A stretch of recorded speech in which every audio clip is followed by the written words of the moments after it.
Capricorne. Ce qu'il ne vous montre jamais et qui change tout. Vous croyez comprendre le Capricorne? En réalité, vous ne voyez que la surface.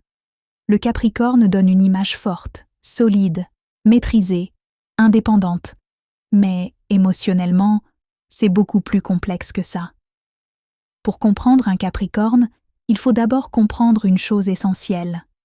Il ne montre pas ses émotions comme les autres. Ce n'est pas qu'il ne ressent pas, c'est qu'il protège.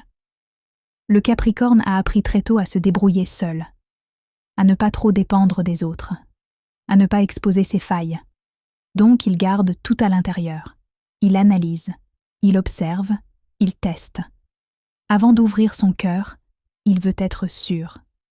Sûr que vous êtes stable, sûr que vous ne partirez pas au premier conflit, sûr que vous respectez ses limites.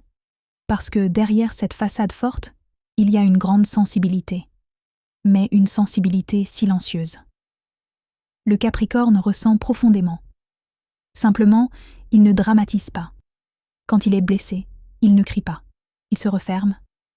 Quand il est déçu, il ne supplie pas. Il s'éloigne.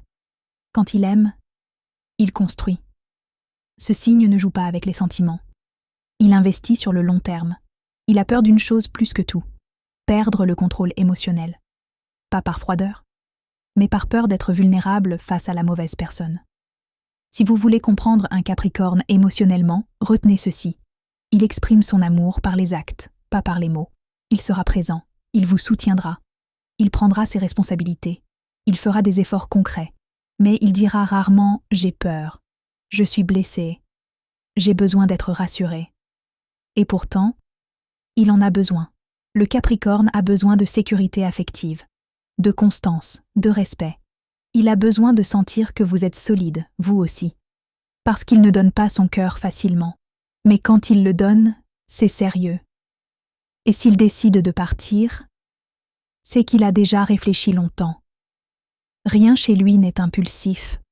Pour comprendre un Capricorne, ne regardez pas ce qu'il dit. Regardez ce qu'il fait.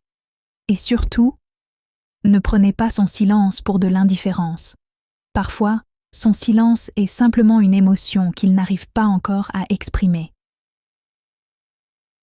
Écrit par Lauriane et Dorian. Si vous voulez une réponse personnelle, cliquez sur « Appeler » sur notre profil.